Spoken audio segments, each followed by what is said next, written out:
Normal function जैसा ही होता है। इसको हम बोल सकते हैं कि लैम्डा फंक्शंस, जो कि ऐसा फंक्शन है जिसका कोई नाम नहीं होता, हम इसका नाम नहीं रखते हैं, है ये फंक्शन की तरह ही काम करता है लेकिन हम इसका कोई नाम नहीं रखते हैं। इसको हम लैम्डा एक्सप्रेशन भी कहते हैं। और ये बेसिकली इनलाइन डेफिनेशन का एक तरीका है कि किस तरीके से हम फंक्शन को इनलाइन के तरीके से हम यूज़ कर सकते हैं। तो बहुत ज़्यादा इसकी थ्योरी में ना जाते हुए हम देखते हैं कि लैम्डा फंक्शन लिखा कैसे जाता है। और लैम्डा फंक्शंस लिखने के लिए हमको क्या करना होता है, तो सिंपल है। लैम्डा फंक्शन लिखने का बहुत ही सिंपल तरीका जो मैं एकदम सरल तरीके से बताता हूँ, वो एकदम से आपको समझ में आ जाएगा और इनफैक्ट वो याद भी हो जाएगा कि लैम्डा फंक्शंस हमेशा जब भी लिखना है वो कैसे लिख। पहले बड़ा ब्रैकेट, फिर छोटा ब्रैकेट, फिर ये एरो और यहाँ पे रिटर्न टाइप्स। ये मैंने तो इसी तरीके से इसको समझा है और यहाँ पे फंक्शन की बॉडी आ जाएगी। अब ये जो बड़ा ब्रैकेट है, यहाँ पर आते हैं कैप्चर्स, यहाँ पर आते हैं पैरामीटर्स। ये बस इस तरीके से हमारा पूरा लैम्डा फंक्शंस ख़त्म हो जाता है और यहाँ आ जाती है फंक्शन बॉडी। समझ में आ गया कि लैम्डा फंक्शन का सिंटैक्स क्या होता है। सिंपल सिंटैक्स है, कुछ नहीं करना है, बड़ा ब्रैकेट, छोटा ब्रैकेट और arrow return type, that's it. और उसके बाद में जैसा हम नॉर्मली फंक्शन लिखते हैं उसी तरीके से रहेगा। अब इसको समझते हैं कि ये बड़ा ब्रैकेट, छोटा ब्रैकेट, ये रिटर्न टाइप, कैप्चर्स, ये कुछ अलग तरीके के फॉर्मेट में क्यों दिख रहे हैं। इसको समझने के लिए एक सिंपल सा लैम्डा फंक्शन बनाते हैं। कुछ नहीं करेंगे, हम लिखेंगे ये बड़ा ब्रैकेट और उसके बाद हम लिखेंगे छोटा ब्रैकेट। यहाँ पर हम देंगे रिटर्न टाइप, सपोज मैं कहता हूँ वॉइड, हम कुछ भी रिटर्न नहीं कर रहे हैं। उसके बाद मैं यहाँ पे उसकी डेफिनेशन देता हूँ और यहाँ मैं कुछ नहीं, सिर्फ सी आउट देता हूँ और मैं कहता हूँ hello I am function, that's it. और यहाँ मैंने इसको एंड कर दिया। यहाँ तो हो गया मेरा लैम्डा फंक्शन की डेफिनेशन ख़त्म। यहाँ पे मैंने कोई नाम दिया नहीं दिया ये। और हाँ, यहाँ पर इस लैम्डा फंक्शन को टर्मिनेट करना बहुत ज़रूरी होता है। ये एक छोटा सा सिंटैक्स है जो हमें हमेशा याद रखना होगा। सो ये हो गया हमारा लैम्डा फंक्शन का डेफिनेशन कंप्लीट। अब हम इसको कॉल कैसे करेंगे, तो इसको कॉल करने के लिए सबसे पहले इसको कंपाइल करके देखते हैं। क्या ये कंपाइल हो रहा है? यस, ये कंपाइल हो रहा है। यहाँ पर मैं एक सी आउट डालता हूँ समझने के लिए और मैं लिखता हूँ कि रिटर्न 0।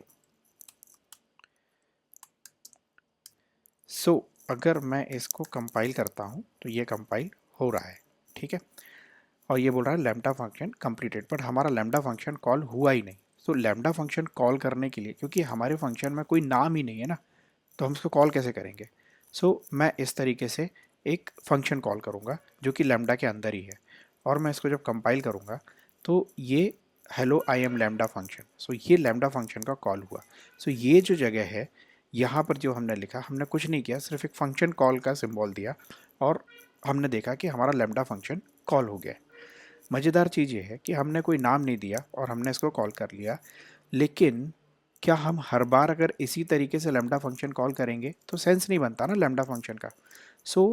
इस चीज़ को सॉल्व करने के लिए मैं इस लैम्डा फंक्शन की जो पूरी की पूरी डेफिनेशन है, इसको तो एक एक वेरिएबल में स्टोर कर लेता हूँ। मैं कहता हूँ auto lambda is equal to. अब मैं जहाँ भी कहीं, मतलब अब मैं अगर नीचे भी लैम्डा फंक्शन को कॉल करता हूँ तो ये मेरा लैम्डा फंक्शन कॉल होगा। लेकिन अभी देखेंगे इस बार लैम्डा फंक्शन कंप्लीटेड और उसके बाद कॉल हो रहा है I am lambda function. Hello I am lambda function, वो उसके बाद कॉल हो रहा है। इसका मतलब है कि हमारा जो लैम्डा फंक्शन की डेफिनेशन जो हमने लिखी है, जो यहाँ से लेकर के इस ब्रैकेट से शुरू हो करके ये टर्मिनेटर पे ख़त्म हो रही है, ये पूरी की पूरी डेफिनेशन मैंने इस वेरिएबल के अंदर स्टोर कर ली है। मतलब इसकी डेफिनेशन के पॉइंटर को मैंने इसके अंदर स्टोर कर लिया है। अब मैं इसको कहीं से भी कॉल कर सकता हूँ। तो ये हमारा लैम्डा फंक्शन है। अब यहाँ पर एक कैच है यहाँ पर, एक मज़ेदार चीज़ ये है कि ये जो रिटर्न टाइप है, ये जो पैरामीटर्स मैंने कहा था, पैरामीटर्स है या ये यहाँ कैप्चर्स है, वो किस तरीके से काम करते हैं। सो उसको समझने के लिए मैं यहाँ से ये लैम्डा फंक्शन हटाता हूँ, इसको हटाता हूँ, और अब हम इसको समझते हैं कि ये किस तरीके से काम करेगा। तो int x is equals to 0, क्या ये x को मैं यहाँ से कॉल कर सकता हूँ? सी आउट x, क्या मैं इसको प्रिंट भी कर सकता हूँ यहाँ से? कंट्रोल, जैसे ही मैंने इसको सेव किया, सो यहाँ पर ये कह रहा है कि आप x को एक्सेस नहीं कर सकते। क्यों नहीं एक्सेस कर सकते? क्योंकि x जो है वो इस लैम्डा डेफिनेशन के स्कोप के बाहर है, तो इसलिए मैं इस x को एक्सेस नहीं कर सकता। x को एक्सेस कैसे करेंगे? तो हमको लैम्डा फंक्शन के बाहर के वेरिएबल को एक्सेस करने के लिए हमें कैप्चर करना पड़ता है उसको। तो ये जो कैप्चर वाला ये जो ब्रैकेट है हमारा, ये कैप्चर ब्रैकेट है। सो अगर मैं इधर पे इक्वल टू लिखता हूँ तो मैं इस x को अब एक्सेस कर पा रहा हूँ। और यहाँ मैंने देखा, मैंने लैम्डा फंक्शन को कॉल नहीं किया, सॉरी, LAMBDA लैम्डा फंक्शन को कॉल कर लेता हूँ। ठीक है, अब मैं इसको कंपाइल करता हूँ। तो जैसे ही मैंने लैम्डा फंक्शन को कॉल किया, देखो वहाँ पे 0 आ रहा है। यहाँ पे मैं अगर लिखता हूँ इसको कि x इज इक्वल्स टू, यहाँ पे मेरा 0 आएगा। ये देखो, ये आया, x की वैल्यू हमारी 0 सेट आ रही है। ठीक है, क्यों आ रही है? क्योंकि मैंने यहाँ पर इक्वल टू लगाया। तो ये इक्वल टू लगाने से होता ये है कि हमारे जो लैम्डा फंक्शन के बाहर के वेरिएबल्स हैं वो हम लैम्डा के डेफिनेशन के स्कोप के अंदर एक्सेस कर सकते हैं। ठीक है, तो ये लैम्डा के इक्वल टू का खेल है। अब यहाँ अगर मैं देता हूँ कि पैरामीटर्स, मैंने कहा एक इंट पैरामीटर पास करता हूँ, मैं इसको एक इंट आई पास करता हूँ, और जब मैं लैम्डा फंक्शन कॉल करता हूँ और यहाँ पे मैं आई की जगह पे 10 पास करता हूँ और मैं कहता हूँ कि x प्लस आई को प्रिंट करता हूँ, प्लस आई को अगर मैं प्रिंट करने की कोशिश करता हूँ तो ये मेरा कितना आएगा? यहाँ पे 10 आ गया। क्यों? क्योंकि x की वैल्यू थी 0 और i की वैल्यू थी 10, तो x plus i is equals to 10 हो गया। अब ये तो समझ में आ गया कि यहाँ पर लैम्डा फंक्शन का पैरामीटर पास होता है। यहाँ मैंने दिया है वॉइड। अगर मैं यहाँ कहता हूँ इंट, तो इसका मतलब है कि हमारा ये जो लैम्डा फंक्शन है ये कुछ रिटर्न करेगा, एक इंटीजर टाइप का वेरिएबल रिटर्न करेगा।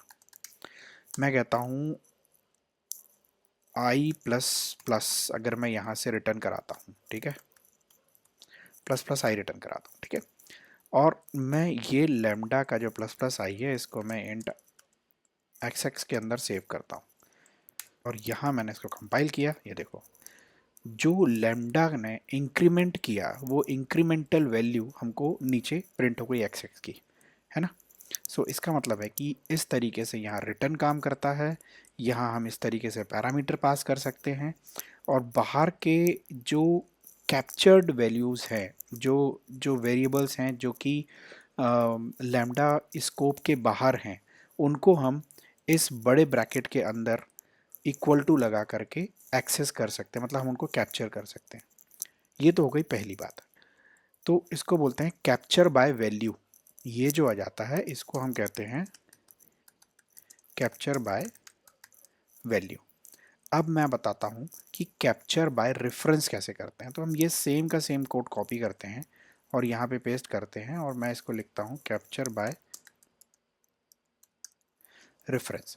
सो कैप्चर बाय रेफरेंस करने के लिए अगर मैं इसको ऐसे कर देता हूँ तो नाउ मैं सारा का सारा कोड वही है, रिडेफिनेशन ऑफ लैम्डा। यस, मैं इसको चेंज कर देता हूँ, मैं इसको कर देता हूँ लैम्डा की जगह लैम्डा आर, तो ये रेफरेंस से हो गया।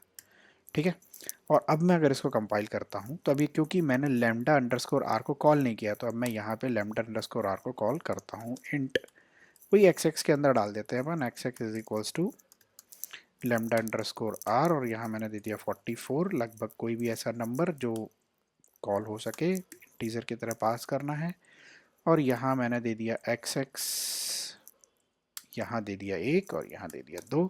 अभी पहले वाले में x की वैल्यू हो जाएगी 11 और क्योंकि x की वैल्यू थी 44 तो x की वैल्यू हो गई 45। यहाँ तक मुझे नहीं लगता कि कोई इशू है। हाँ, लेकिन यहाँ रेफरेंस और वैल्यू का मतलब ये है कि जब हम लैम्डा में कैप्चर बाय वैल्यू करते हैं तो इसका मतलब है कि हमारा कंपाइलर इस x इज इक्वल्स टू 0 की एक और कॉपी यहाँ पर बनाता है। क्या हम चेक कर सकते हैं कि वो कौन सी कॉपी बना रहा है? अभी चेक करते हैं। सी आउट एड्रेस ऑफ x, ठीक है, एड्रेस ऑफ x मैं यहाँ पे प्रिंट करता हूँ, एड्रेस ऑफ x, और मैंने लिखा यहाँ पे एड्रेस ऑफ x, ठीक है। अब हमारा यहाँ पे एड्रेस क्या प्रिंट हो रहा है? एड्रेस ऑफ x में हमारा एड्रेस यहाँ पे प्रिंट हो रहा है FF410। ओके, क्या यही एड्रेस यहाँ पर भी है? यस।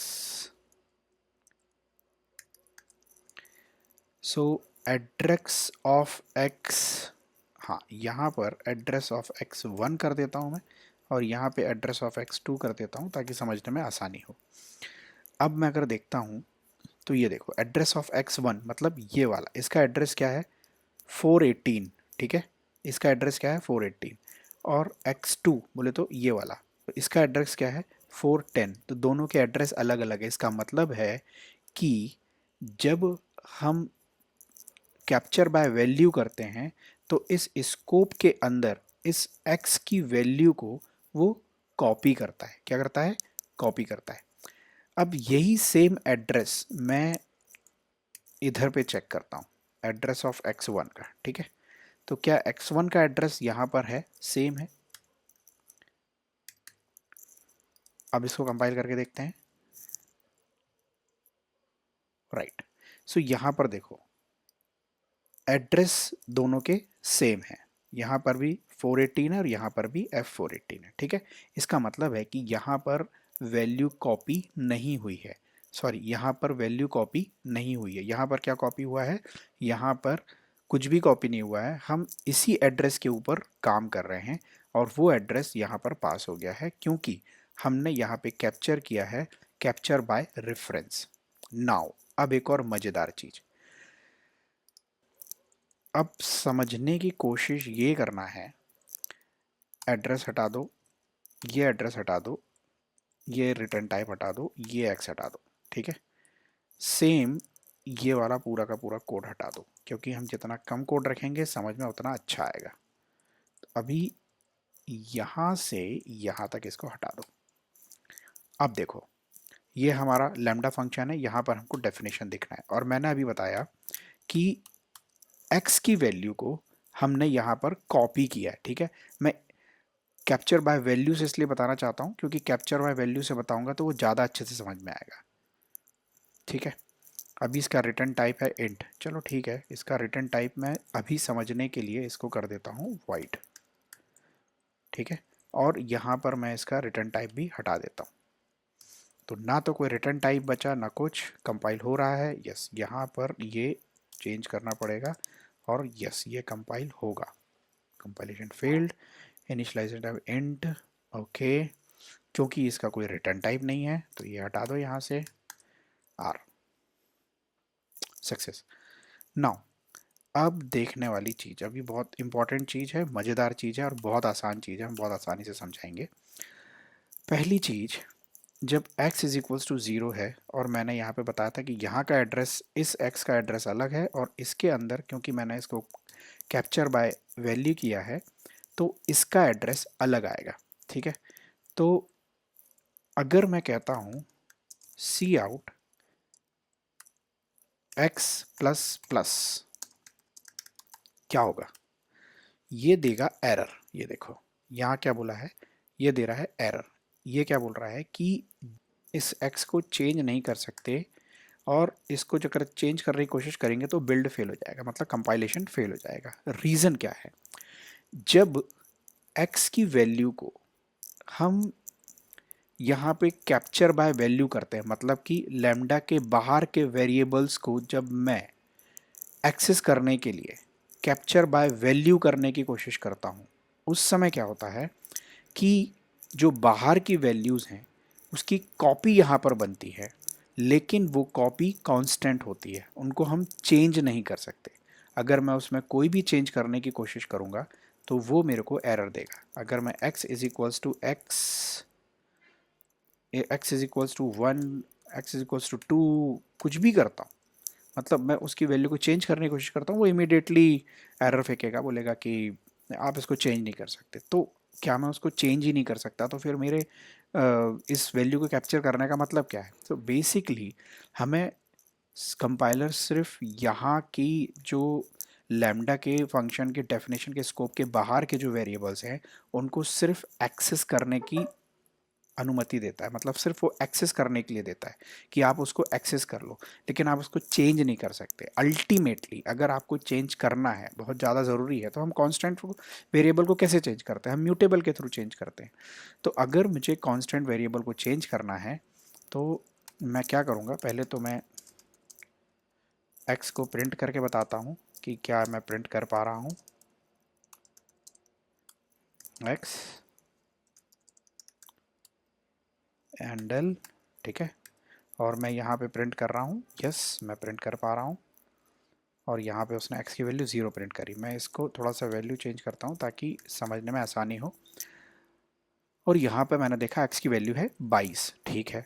अब अगर मैं कहता हूँ कि भाई मैं x is equals to x plus 2 करना चाहता हूँ, मतलब 24 एक्चुअली मैं आउटपुट चाहता हूँ, लेकिन वो नहीं करने दे रहा है क्योंकि वो कॉपी किया लेकिन वो कांस्टेंट है, तो मैं इसको करूँगा म्यूटेबल। अब क्योंकि ये म्यूटेबल हो गया है तो मैं अब कांस्टेंट वैल्यू को चेंज कर सकता हूँ। अब अगर मैं इसको चेंज करके यहाँ पे कंपाइल करता हूँ तो ये कंपाइल होगा, ये देखो। वो सॉरी, मैंने यहाँ पर इसको पेस्ट नहीं किया। अब अगर मैं इसको चेक करता हूँ कंपाइल करके तो देखो 24 दे रहा है। तो यहाँ पर हमने जो किया वो ये किया कि हमने इसको म्यूटेबल कर दिया। सेम चीज़ अगर मैं इसको बाय रेफरेंस पास करता हूँ, बस इतना ही चेंज करना है, ये हो गया कैप्चर बाय रेफरेंस, और मैं विंडोज़ आर करता हूँ, सॉरी कमांड आर करता हूँ, तो ये देखो ये भी चेंज हो रहा है। लेकिन मज़ेदार चीज़, ये चेंज तो हो गया, तो ये वैल्यू जो चेंज हुई है वो कहाँ पर हुई है? अभी देखो, जब मैं कैप्चर बाय वैल्यू करता हूँ और उसके बाद में जब फंक्शन कॉल करने के बाद में जब मैं x की वैल्यू प्रिंट करता हूँ तो x की वैल्यू 22 ही रहेगी, 22। रीज़न क्योंकि वो कॉपी हुआ था। लेकिन यही चीज़ अगर मैं कैप्चर बाय रेफरेंस करता हूँ तो वैल्यू दोनों जगह चेंज हो जाएगी। ये देखो ऊपर वाला भी चेंज हो गया है, और उसके बाद जब मैंने लैम्डा फंक्शन कॉल किया तो उसकी वैल्यू बाहर भी चेंज हो गई। तो ये जो वैल्यू मैंने चेंज करी है वो एक्चुअली क्योंकि बाय रेफरेंस था तो वो एड्रेस पे जाके मतलब इसको भी चेंज करेगा। लेकिन अगर मैं बाय इक्वल टू करता हूँ तो वो इसको चेंज करेगा क्योंकि इसके अंदर कॉपी बनी हुई है, और वो उसकी कॉपी को चेंज करेगा, ना कि एक्चुअल वैल्यू को चेंज करेगा। बात समझ में आती है? ये देखो, ठीक है, ओके। तो यही था मेजर चीज़ जो कि लैम्डा में काफ़ी कन्फ्यूज़न करता है, और होप कि ये सब क्लियर हुआ होगा। Thank you very much.